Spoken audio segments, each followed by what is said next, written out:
I desensitized myself to it. I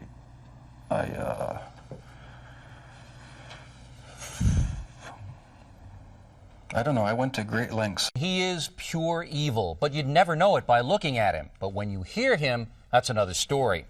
His killing field was Milwaukee, and he got away with murder for more than a decade. But how could any of this happen? For the first time ever, Nancy Glass is here inside the world of Jeffrey Dahmer. Bill, when I sat down opposite Jeffrey Dahmer for this interview, I wondered what he would tell me, how hard it would be to get him to discuss his horrific crimes. What I found was that he was very forthcoming. He volunteered details that may be difficult to hear. I began by asking what he wanted from the men he picked up. I had these obsessive desires and thoughts wanting to control them, to,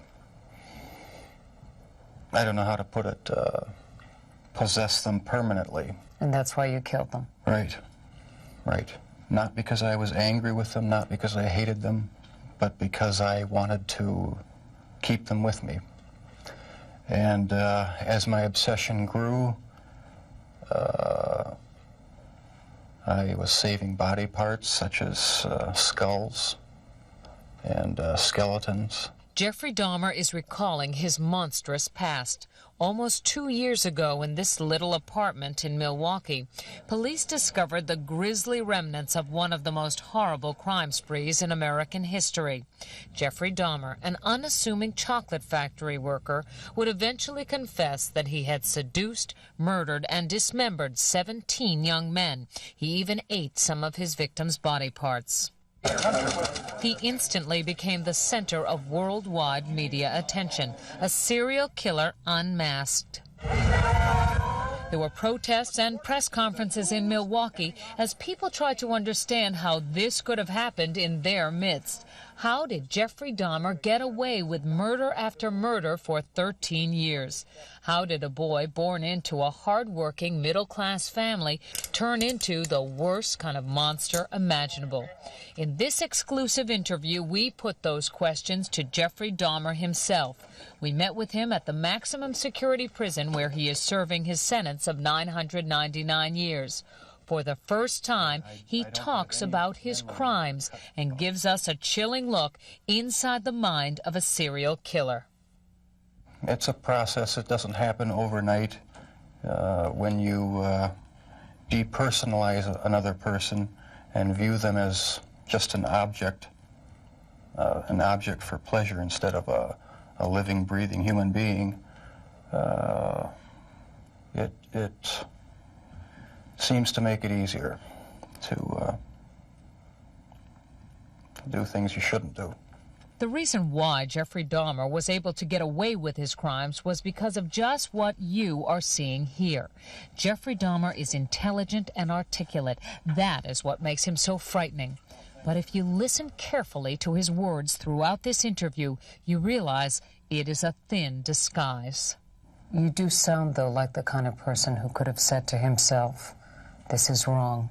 I must stop." I always knew that it was wrong, but after the first killing was not planned. I was coming back from the shopping mall back in '78. I had fantasies about picking up a hitchhiker and taking him back to the house and having complete control and dominance over him. The hitchhiker's name was Stephen Hicks. He was just 18. Jeffrey Dahmer took him to his parents' house. There he strangled him with a barbell. He dismembered the body and hid it in a drain pipe. It was Jeffrey Dahmer who gave those details to the police in his confession. No one had a clue as to what was happening for over a decade. During that time, Jeffrey Dahmer joined the Army and was sent to Germany. He was eventually discharged for a drinking problem and returned to Ohio. 9 years after Stephen Hicks' murder, the killing began again. What happened to you in the 9 years in between that you were able to stop, that you were able to control yourself? It just wasn't an opportunity to fully express what I wanted to do. there was just not the physical opportunity to do it then. And I started, when I moved to Milwaukee in '81, I started reading pornography, going to the bookstores. Eventually that led to frequenting the gay bars. And then one time I brought this young man back to the hotel room, the Ambassador Hotel. Was just planning on drugging him and spending the night with him. Had no intention of hurting him. When I woke up in the morning, he had a broken rib here, was heavily bruised. Apparently I had beaten him to death with my fists. And you have no memory of it? I have no memory of it. But that's what started the whole spree all over again. Dahmer says he snuck the corpse of his victim, Stephen Toomey, out of his hotel room in a suitcase. Then he took it to his grandmother's house, where he cut up the body and put it in plastic garbage bags. When you killed these men, afterwards, were you repulsed? Were you upset? No, at the time, it was almost addictive. It was almost a surge of energy. I wouldn't have to worry about any of their needs or anything. I just had complete control of the situation. But Jeffrey Dahmer was out of control. The urge to kill had overpowered him. As police later learned, he wasn't satisfied with his victim's death. He wanted more. Why did you photograph them? It was my way of remembering their appearance, their physical beauty. I also wanted to keep something. If I couldn't keep them there with me whole, at least I felt that I could keep their skeletons.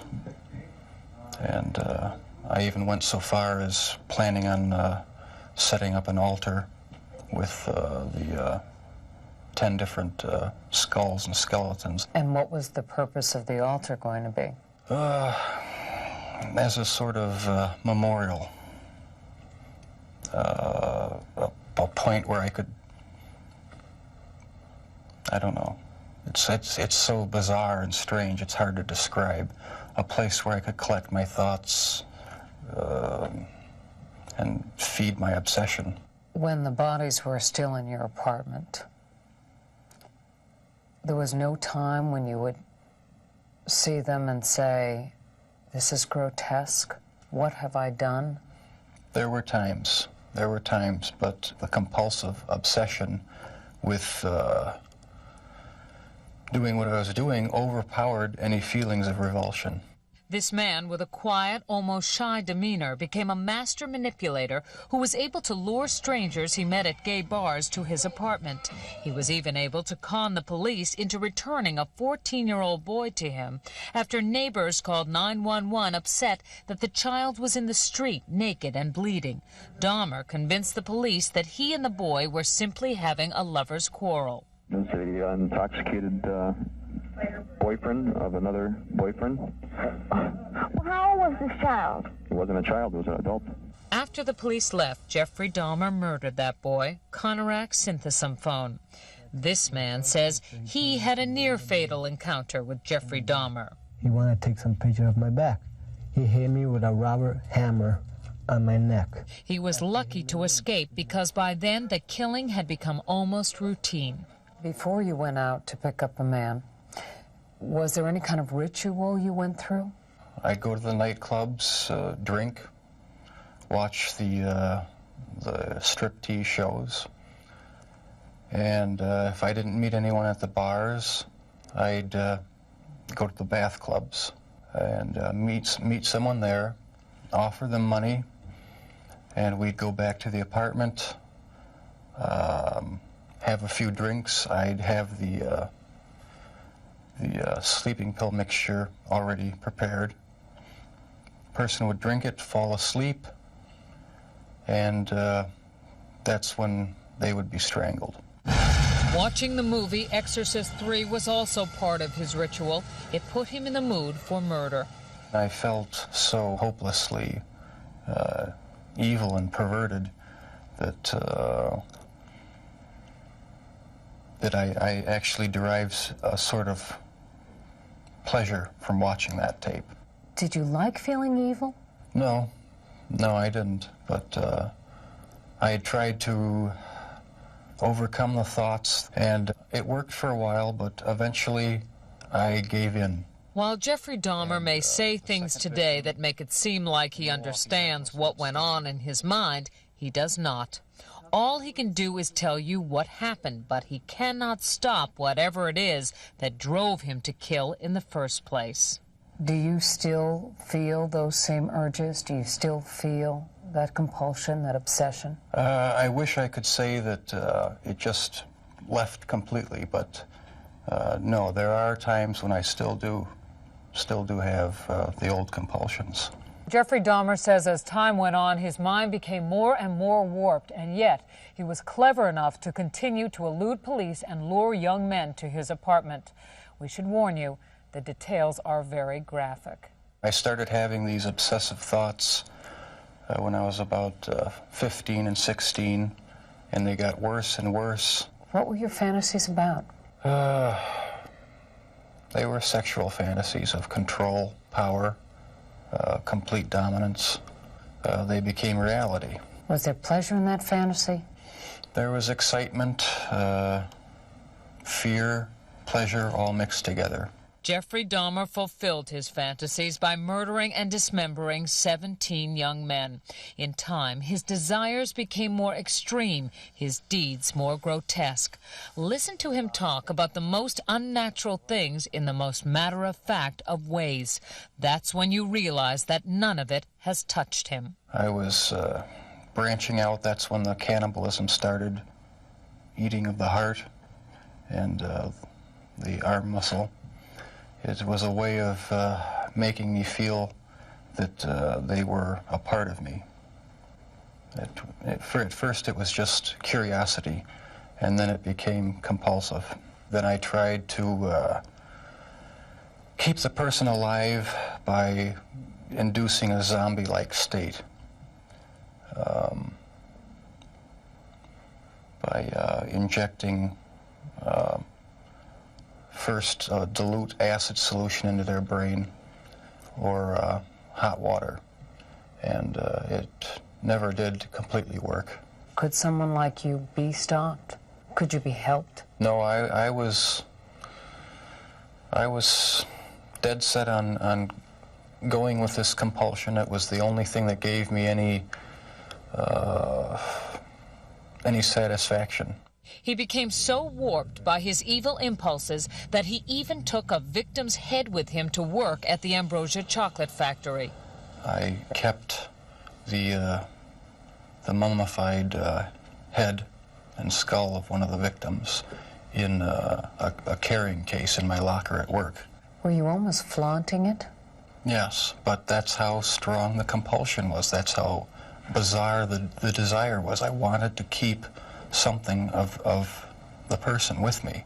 Jeffrey Dahmer exhibited some disturbing behavior early on. He began drinking heavily as a teenager, dropped out of college, was arrested for indecent exposure, disorderly conduct, and fondling a 13-year-old boy. Tragically, one of his murder victims would be that boy's brother. Do you know what started it? Was there any kind of incident that you can remember? To this day, I don't know what started it.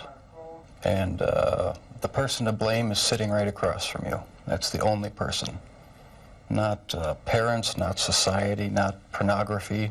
I mean, those are just excuses. His macabre 13-year crime spree finally ended when this man, Tracy Edwards, brought the police to the infamous apartment. Like the others, he had gone there with the promise of money. He was listening to my heart because at a point he told me he was going to eat my heart at that point. I hit him and I ran. What was the turning point for you that made you suddenly realize that you had done something terribly wrong, something you should be sorry for?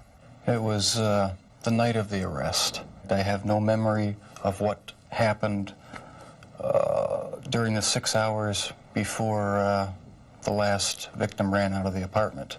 I heard a knock on the door, and the police were there with the last victim. They asked me where the key was to the handcuffs.